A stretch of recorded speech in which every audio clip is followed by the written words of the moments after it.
Assalamualaikum warahmatullahi wabarakatuh.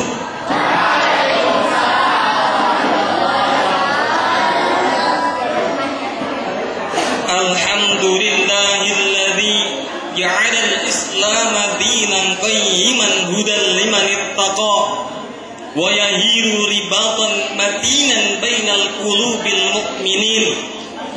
Ashhadu an la ilaha illallah wa ashhadu anna Muhammadan abduhu wa rasuluh la nabiyya ba'dah, amma ba'du.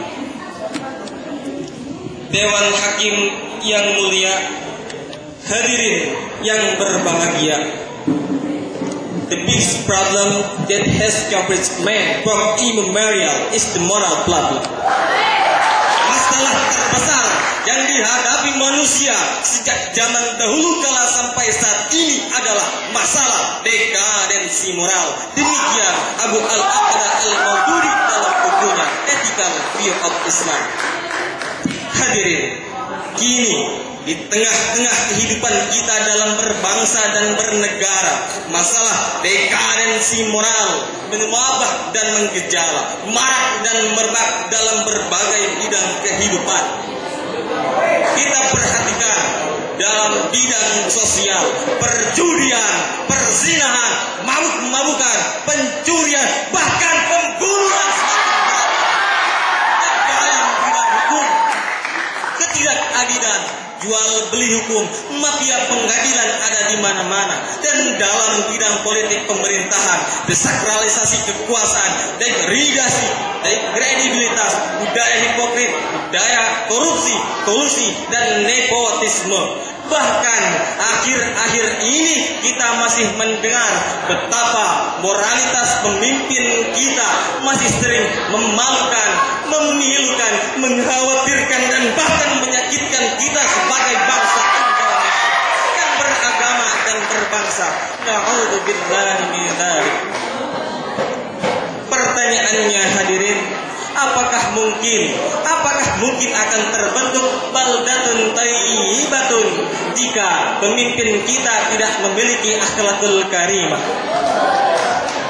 Oleh karena itu hadirin, mengingat betapa pentingnya akhlakul karimah dalam membangun bangsa, maka pada kesempatan kali ini kami akan membahas tentang urgensi keteladanan akhlakul karimah bagi pemimpin dengan landasan surah Al-Ahzab ayat 21.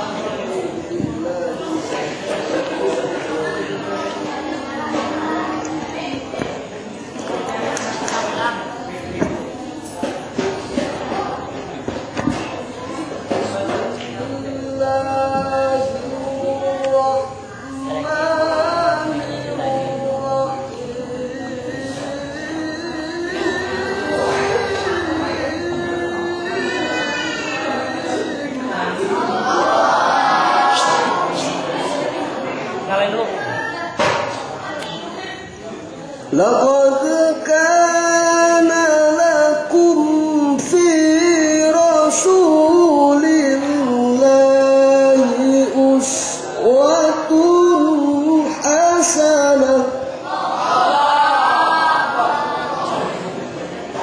لقد كان لكم في رسول الله أسوة حسنة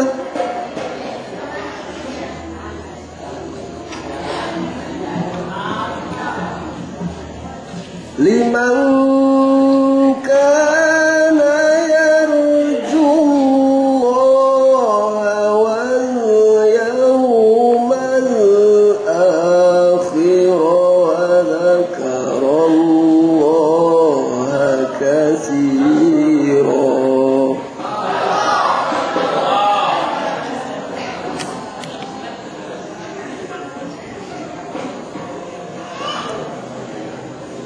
لمن كان يرجو الله واليوم الآخر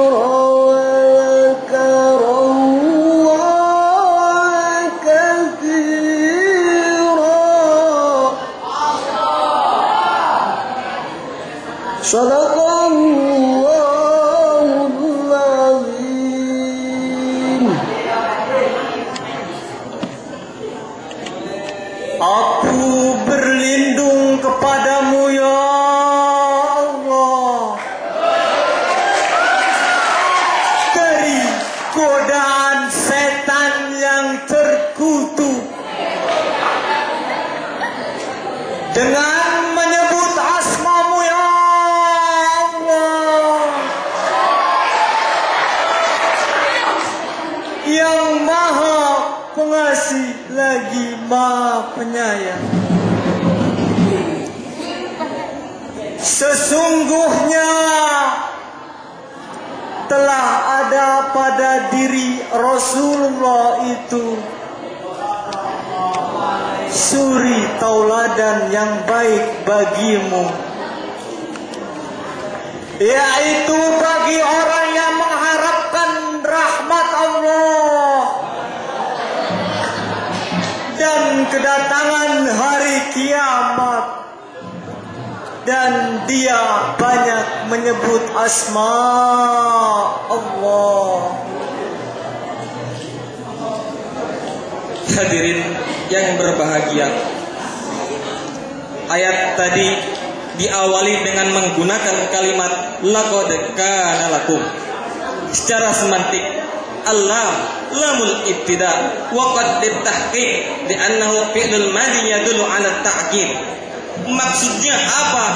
Maksudnya ayat tadi menginformasikan, menegaskan kepada kita, sungguh telah ada suri tauladan yang baik ataupun uswatun hasanah pada diri Rasulullah itu bagi kita. Al masalul a'la alladhi yajibu an taqtadiya lahu fi jami' aqwalihi wa af'alihi. Rasul merupakan figur yang luhur, contoh yang tinggi yang harus diikuti baik dalam segenap perbuatannya dan perkataannya. Sejalan dan sejalin dengan kandungan ayat tadi, Aisyah radhiyallahu anha berkata, kana khalquhul Qur'an, kana khalquhul Qur'an. Rasul is the walking Quran. Akhlak Rasulullah ibarat Al-Quran yang berjalan. Hadirin, timbul pertanyaan, bagaimana akhlak para pemimpin kita? Bagaimana akhlak para pemimpin kita dan bagaimana akhlak para pemimpin kita pada bangsa ini jika dikaitkan dengan kandungan ayat tadi? Jawabannya, alhamdulillah. Hadirin, di tanah air tercinta ini tidak sedikit para pemimpin yang memiliki akhlak terpuji dan patut diteladani. Amin ya robbal. Tidak sedikit pejabat yang senang mengayomi lapang dada kalau dikritisi. Amin ya robbal. Dan tidak sedikit aparat yang berjiwa peduli terhadap nasib bangsa kita ini ketika tertimpa gelombang tsunami. Namun hadirin yang sangat disayangkan, tidak mungkin kita menutup mata persada Nusantara Indonesia tercinta saat ini tengah dipertontonkan oleh kenyataan para pemimpin yang katanya berjuang atas nama rakyat tapi tidak berorientasikan rakyat, yang katanya di depan rakyat menendangkan lagu-lagu demokrasi, sair-sair perlindungan, padahal di belakangnya kebijakannya justru membuat rakyat sakit hati dan kebingungan. Tampangnya sok bersahaja dan hidup sederhana, padahal ia masih suka berpoya-poya.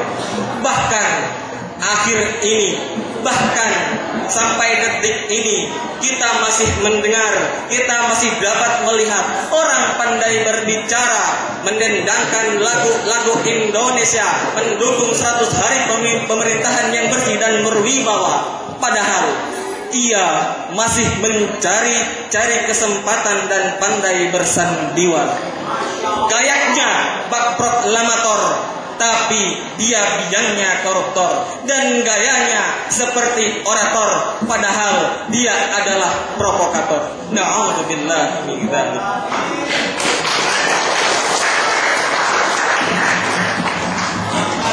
Hadirin yang mulia, pantas saja bangsa kita Indonesia tercinta sampai saat ini masih dalam keterpurukan dan krisis yang berkepanjangan. Apa buktinya dan apa penyebabnya? Tentu banyak persoalan-persoalan yang belum diselesaikan oleh para pemimpin kita. Reformasi yang dicita-citakan, tapi destruksi yang dirasakan. Pembangunan nasional yang didambakan, tapi bencana nasional yang dirasakan. Hadirin yang mulia, yang dirahmati oleh Allah Subhanahu wa taala. Profesor Dr. Andes Quraisy Shihab mengatakan atau menjelaskan dalam tafsir Al-Misbah, ada 3 cara Rasulullah sallallahu alaihi wasallam dalam berdakwah. Yang pertama, tintalahum. Yang kedua, fa'fu anhum wastaghfir lahum. Yang ketiga, wasyawirhum fil amr. Hadirin yang berbahagia, kesimpulannya adalah di mana ada sebuah bangsa dan di mana ada sebuah perkumpulan ataupun keluarga, di situ ada sebuah pemimpin, dan pemimpin yang idealis adalah pemimpin yang memiliki akhlakul karimah.